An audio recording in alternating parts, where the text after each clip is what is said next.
Il y a quelques semaines, l'équipe de Spectaculaire Allumeur d'images présentait le nouveau spectacle L'Odyssée des rêves au peintre Alain Thomas ainsi qu'aux créateurs et organisateurs François-Xavier Vendangeon et Willem Thomas.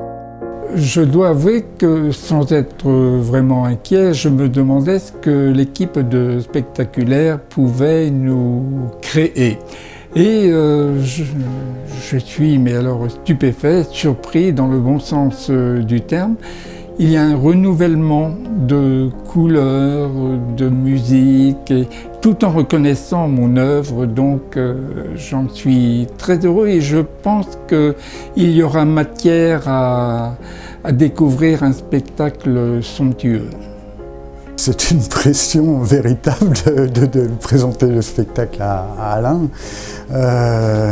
parce que on travaille avec sa matière, avec son œuvre, et donc oui, c'est 50 ans de peinture, évidemment son avis pour nous est extrêmement important.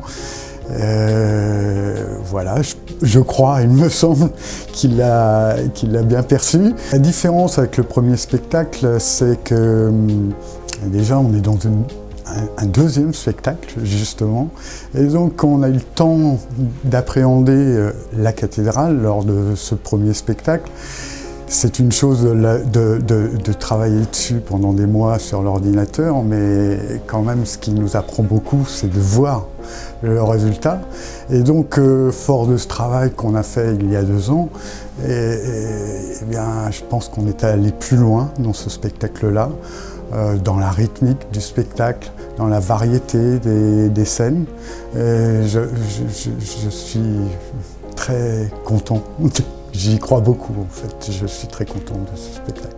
Par rapport à 2014, c'est un spectacle beaucoup plus immersif, avec vraiment une grande profondeur dans les couleurs, une musique originale vraiment incroyable qui sublime tous les paysages. Donc vraiment cette année, venez nombreux voir le spectacle du 23 au 30 décembre 2016, un spectacle vraiment inédit et de grande qualité qui est offert gratuitement à tous les Nantais et Ligériens. L'Odyssée des rêves conjugue le savoir-faire unique de l'entreprise Allumeur d'images Spectaculaire avec l'univers d'Alain Thomas, et ce qui permet de faire un voyage dans l'univers onirique de l'artiste. Cette année, la particularité étant de voyager dans la profondeur des forêts amazoniennes de l'artiste et de proposer justement une promenade dans le Jardin d'Éden, le paradis perdu. C'est une cantatrice coréenne qui va interpréter l'Ave Maria, et cette Ave Maria va vraiment donner une ouverture à la Corée. Cette cantatrice excessivement connue en Corée va permettre d'exporter le spectacle à Séoul. Donc c'est une ambition que l'on a à partir d'aujourd'hui d'ouvrir ce spectacle au monde asiatique, car les Asiatiques sont très friands de l'univers d'Alain Thomas, donc on est fiers de leur faire ce cadeau-là pour les années à venir.